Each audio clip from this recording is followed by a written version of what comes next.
How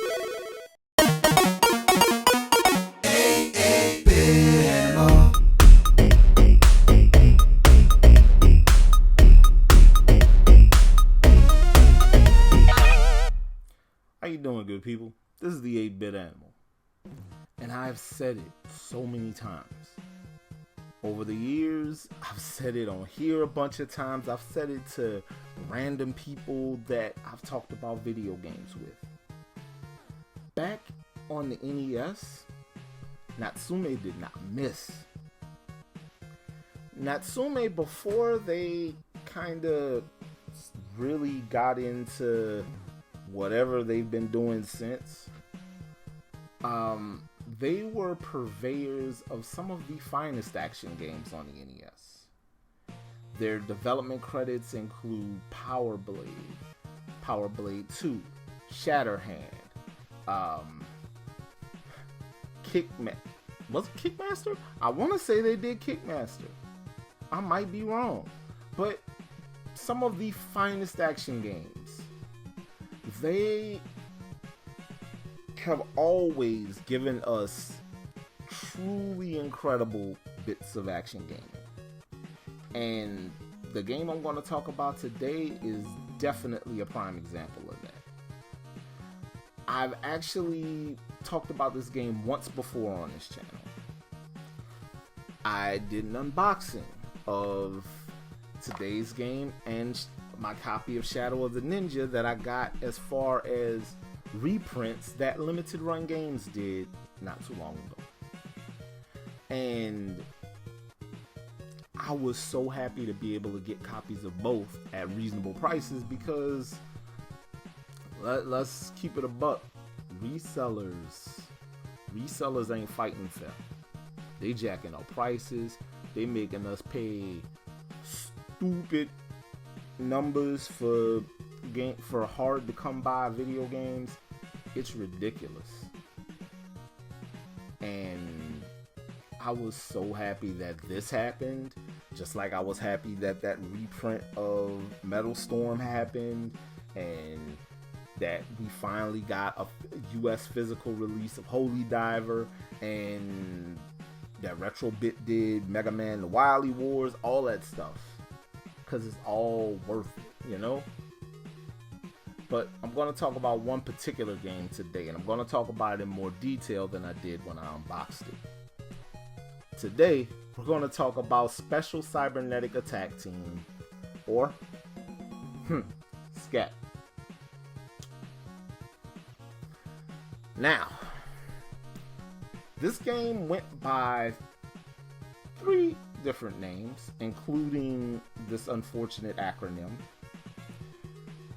It went by Final Mission in Japan, and Action in New York in Europe and Australia. We really could have just gotten one of those titles, because Special Cybernetic Attack Team is cool. But S.C.A.T. in big block letters, people with filthy minds are filthy.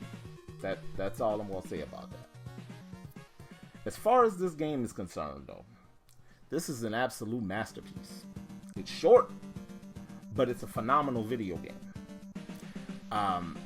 It's set in the year 2029, just like Shadow of the Ninja. And in this instance, aliens have attacked and world governments have decided, hey, we need to nip this in the bud. Let's put our differences aside.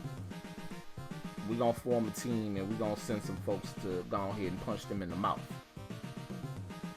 And so 2 members of this team are sent out. You control 2 different members, Arnold and Sigourney. Obviously, I mean, even the little pictures of them when you pick your character look like Arnold Schwarzenegger and Sigourney. It's wild. All that aside, though, when you press start and pick your character, after that stage 1 map intro screen, you get hit with, "You must destroy them. The Earth is counting on you. Good luck." And in the clearest bit of synthesized voice I've ever heard and still have ever heard on the NES. It's beautiful. And then the soundtrack kicks in, and you're faced with this soundtrack that sounds like Prime Konami. A lot of the sound effects sound like Prime Konami. This is a very wonderful melding of Konami sound design, or some Konami inspired sound design, and Natsume action game excellence. It's a shmup, a side-scrolling shmup, where you control a dude or a chick with a jetpack, and they got these little satellites that circle around them, and you can lock them in different positions and all that good stuff, and collect power-ups. You don't have extra lives in this game. You have to accumulate hit points. That's what you get. Now you do have unlimited continues, but you start the game with like 4 hit points, and each hit point counts as a life, because one hit kills and all that. But you can build them up. If you find this little R icon, you pick that up. It replenishes and adds to your life stock. You hit point milestones, you can add to your life. You can add to your lives. There are a number of different weapons power-ups. This is just a brilliant piece of video game. And for my money, it's one of the best action games on the NES. And it's one of the great hidden gems on the console that, I mean, everybody knows about it, but everybody can't get their hands on. And I'm going to tell you why in a second. Now, if you decide you want to get a copy of S.C.A.T, original pressings of the game cost well over $100. Just like Metal Storm, just like Power Blade games, all that. Not as bad as Power Blade, though. Now, limited run pressings of it start at about $75-$80. You may be able to luck up on one of those somewhere for about $60, which $60-$65. If you get one for $75 or $80, that's not that much over retail. They sold for $50, so don't be too mad about that. Now, those collector's editions, though, those are nuts. Those are about $150-$200.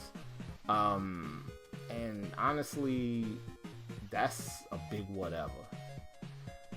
There are lots of ways you can play this game, because it has been made available as part of Switch Online. So if you have a Nintendo Switch and you have a Switch Online membership, you can play it there. But it's also a matter of, will this be delisted from Switch Online at some point? So, I don't know. Figure out a way to play it, because this game is definitely worth your time. And yeah, you must destroy them. The Earth is counting on you. Good luck. This has been the 8-Bit Animal. And I'll catch you beautiful people tomorrow.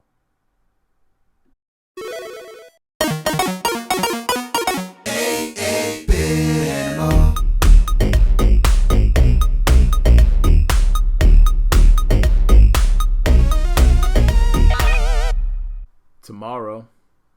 You know, it's a shame that this game is so bad. I mean, this is one of my favorite comic book characters. And look what they did to him.